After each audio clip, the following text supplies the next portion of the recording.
Hello, this is Sobirov from Sobirovs Law Firm in Toronto, Canada. We help business owners and investors to become Canadian and immigrate to Canada with their families.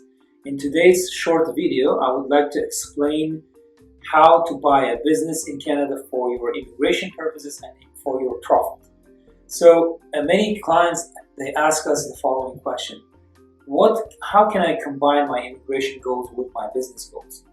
For that, this is the video to watch, so don't miss it and watch it until the end. Now, there are 4 ways in Canada that you can buy a business. Basically, you can start a new business from scratch. You can incorporate as a foreigner who doesn't have a status in Canada. You still can operate your business in Canada. You can establish a business either federally or provincially. Second way is buying an existing business in Canada. And the third, of course, buying shares in the business, becoming a partner.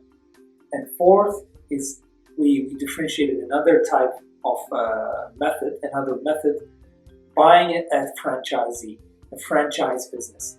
So there are pros and cons, advantages and disadvantages from the immigration perspective. So this video is the analysis of buying a business in Canada from the immigration perspective. Most of our clients, they want to become permanently based in Canada so that they can become permanent residents and in the future become Canadian citizens. So from that perspective, this is the video that we are analyzing. So starting a new business from scratch, the cost could be low, so you don't spend much money to establish a business in Canada. However, from the risk perspective, from profit-making perspective, the risks are high because your company is brand new. Nobody knows your company. You have to work hard to get new customers and so on. And to become a permanent resident, to move towards permanent residence, your company should exist in Canada successfully for 12 months in order for you to get in order for the company to make a job offer that can help in the future for your permanent residence. Difficulty to operate from the business perspective could be difficult because, as I said, you are brand new and nobody knows you in Canada. So conditions that you have to meet for permanent residency application is you have to maintain actively your company in Canada. You have to have a commercial office or a warehouse, depending on the nature of your business. You have to employ at least one Canadian resident or Canadian citizen. And of course, as I mentioned, you have to be in operation for 12 months minimum before you can use your company to become permanent resident. Second option, buying a business. There is a ready business in Canada. You want to buy that business. Cost-wise, it can be expensive because it's an established business with customers and operations. From the profit-making perspective, the risks are moderate. You can check whether that existing business has been making profit or not.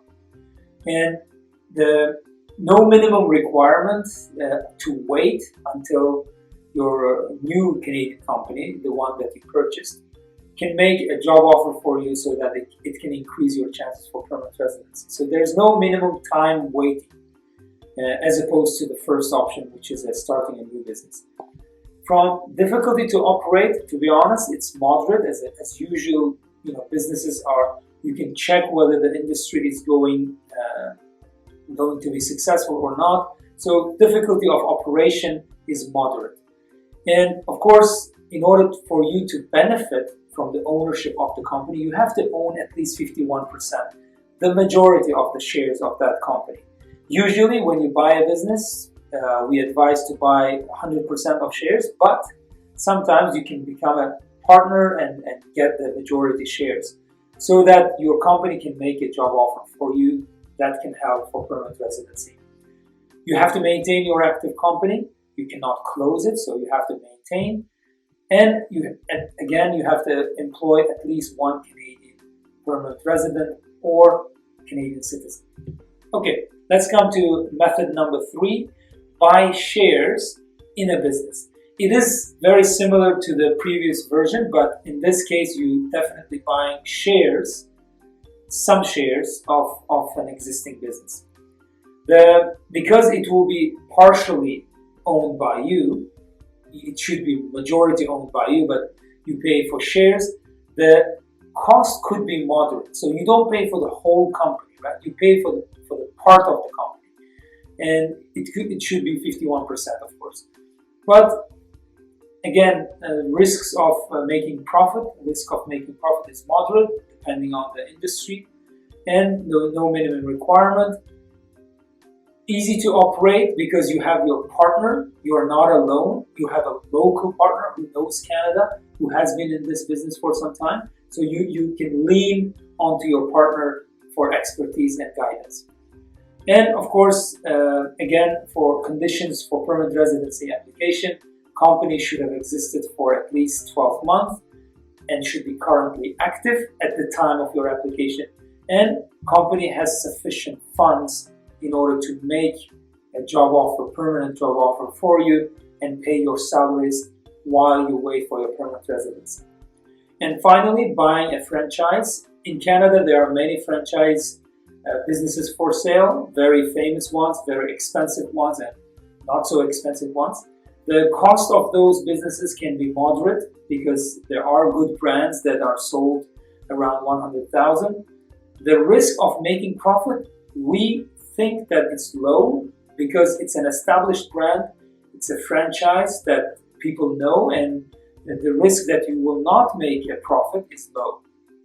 No minimum requirement, no minimum required time of operation before you apply for permanent residence, because you become an owner and immediately you can start preparing yourself for permanent residency. Difficulty to operate because franchisee is